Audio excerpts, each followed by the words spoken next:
다 히트. 히트 시즌 2.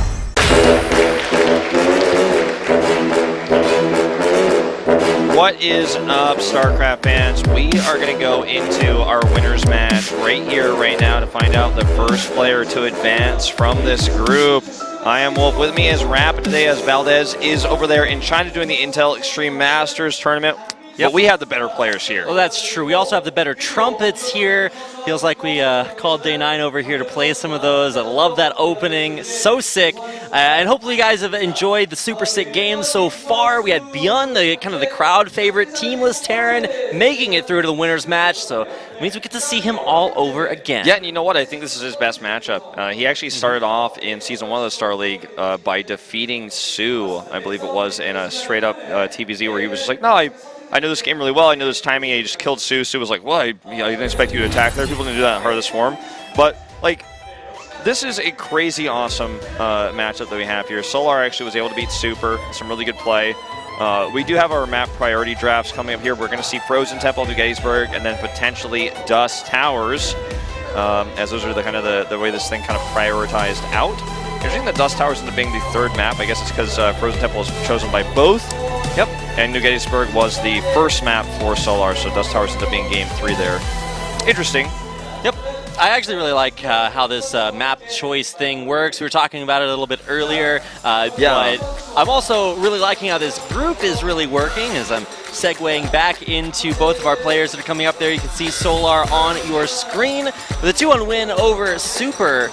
Both of our winners match contestants having to play through the full 3 games. Should be warmed up by now. You know what? I've already decided how I want this group to end. All right. I actually want Classic versus ByuN again. You can tell that ByuN game really got, especially game 3 really got into Classic's head. Get the revenge match. Yeah. We'll see, though. I mean, because ByuN, I think this is his best matchup personally. And Solar, he's smiling now, but we'll see what happens in a moment here because this is not going to be an easy best of 3. For ByuN, obviously, now he's switching gears entirely to a different matchup as well. He was focused on the Classic match first. These groups have been announced for a long time. This is our 3rd group, so he's had a little bit longer to prepare. I just want to stress again, guys, how rare it is in how hardcore of a scene that we live and commentate in Korea that you see this dash below his name. That indicates that he is a teamless player who's made it to the round of 16 of one of 2 hardest tournaments in the world in StarCraft. Koreans aren't allowed to play in the rest of the world anymore. They're only allowed to play here because it is so good. They're so good, right? And he's in both GSL and SSL is making this far without a team. He does this on his own. He finds his own practice partners. He doesn't have, I'm talking Kespa teams, they have multiple coaches. They have a maid who cleans and cooks and takes care of them and ties their shoes. I mean, this guy's so good. He beat Korea and then he beat China, and now he's coming back to beat it again here in game number 1.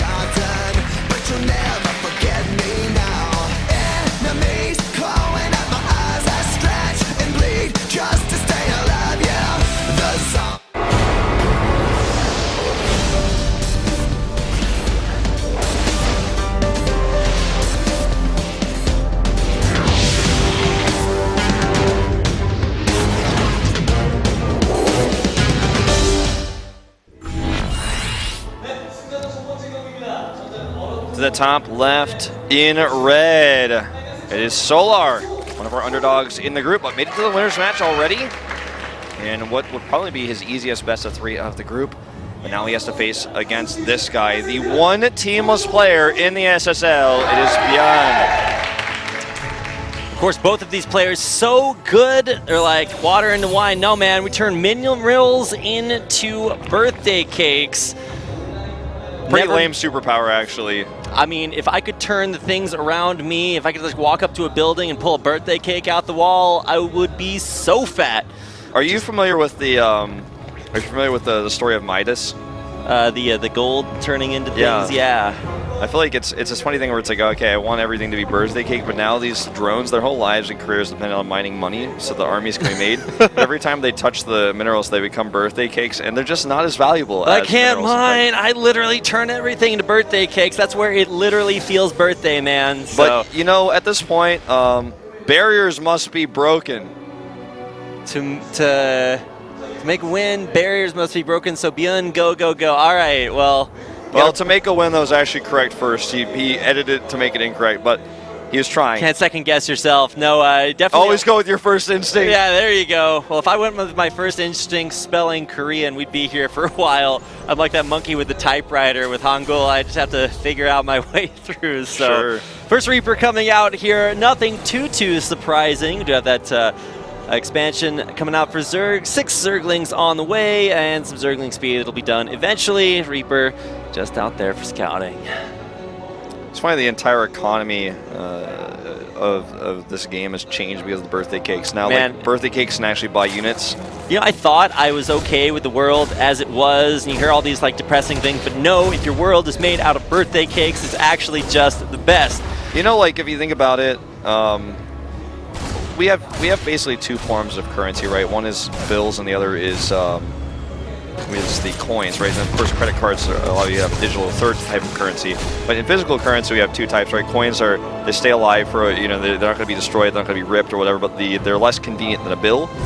But birthday cakes, you can't really store those, so I'm wondering really how this economy is going to work out. I think they might just have to change it back to minerals pretty soon. You kidding, man? How long can they keep this up, Rapid? How long can I have 10,000 won worth of birthday cakes in my pocket right now, man.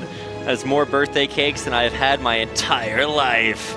I don't like cakes that much. Taste and I were talking about this the other day at GSL, so I'm pretty much. I love StarCraft. I'm glad to celebrate the anniversary. I preferred it when they had the Warhounds, though, as the pros. I just don't really like cakes.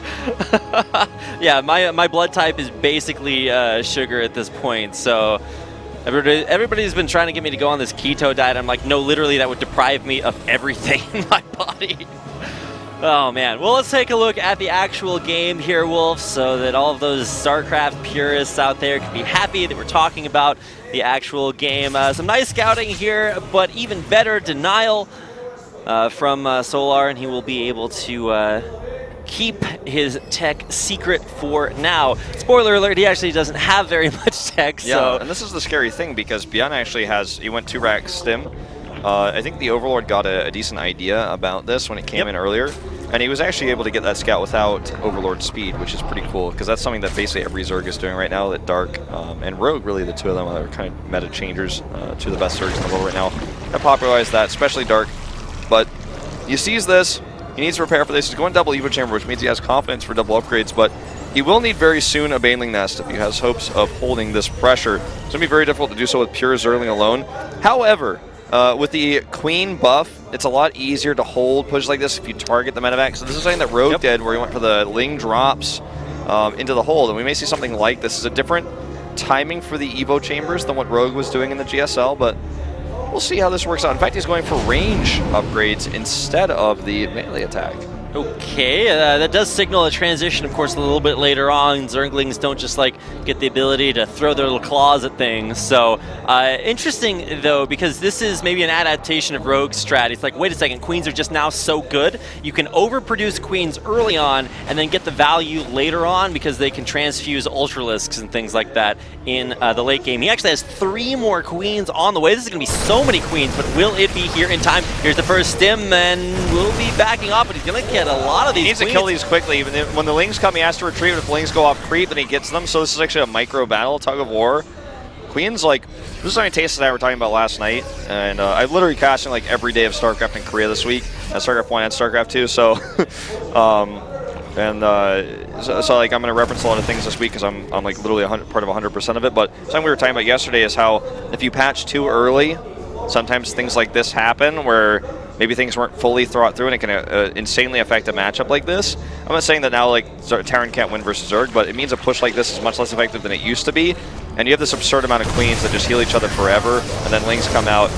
Now, ByuN is going to hold his ground here, which I think he should do, but he's going to lose a medevac in a second if he doesn't actually pull back. Oh, he picks up. Luckily, the low health medevac is one of the least Marines, but he is pushed back. This push is held. There's 2 more queens on the way. Queens, I remember like thinking about all the different macro, characteristics that each one of the races have, and I just look at Queens and I'm like, wait a second, they're actually just the best unit for their time in the game, and now they're even better. You can build 1 million of them. They don't affect your production. For military units for the Zerg, you actually have to choose between drones and military, but you don't have to do that with Queens, who are so good. Widowmine hit does kill off one of them, and actually Solar losing a few Queens. Well, he's eventually running out of energy on these because they've been transmuting so much early on. This push is so powerful. ByuN is like, I break the rules. Okay, you think you can just mass Queens. Queens can't kill Marines. Now you can get at a good angle here with the Marines. Oh, but there are 2 tanks in the back actually getting up a lot of value from those shots. These Stim Marines just so good. And we will be forced to disengage back to his tanks, and he might actually just still hold this. Those tanks in the back are God mode right now. The Widowmine will actually get to burrow, and Solar has to back off, but he doesn't have anywhere to go back, literally up against the wall. Nice Marine micro, and some very low health there on both the Marines and the medevac. He's actually basically won the game.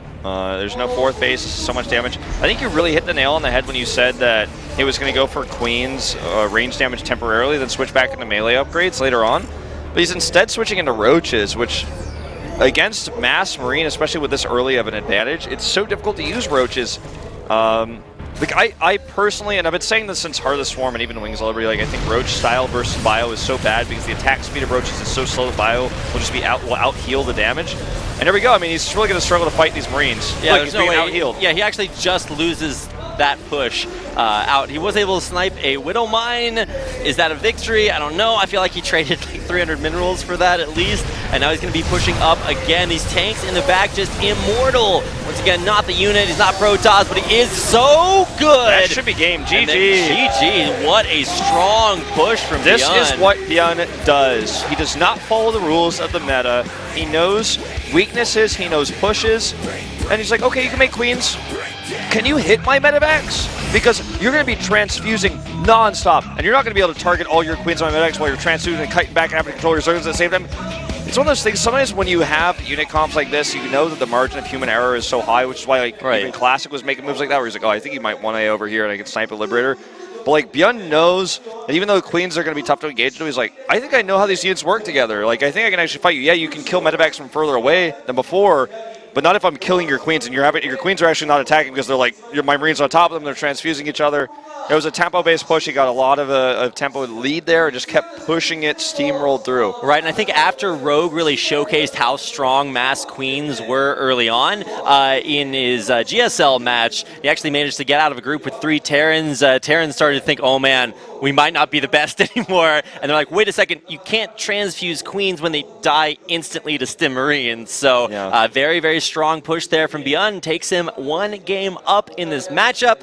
Will we see a return to... you know, the other thing, too, is like when that push started happening, when he was holding it, it was just kind of like trading energy for energy, the medevac energy versus Queen energy. He got more medevacs, he got more Marines, and the Queen started running out of energy. And he didn't have Banelings. I'm like, why don't people want to make Banelings this matchup anymore? Like, it just make them. It's actually, they're so good, they don't cost so much gas. Yeah, you're supposed to make them and then drop them later on. We'll find out if this is going to be a 2-on for ByuN, if he can make it out of game number 2.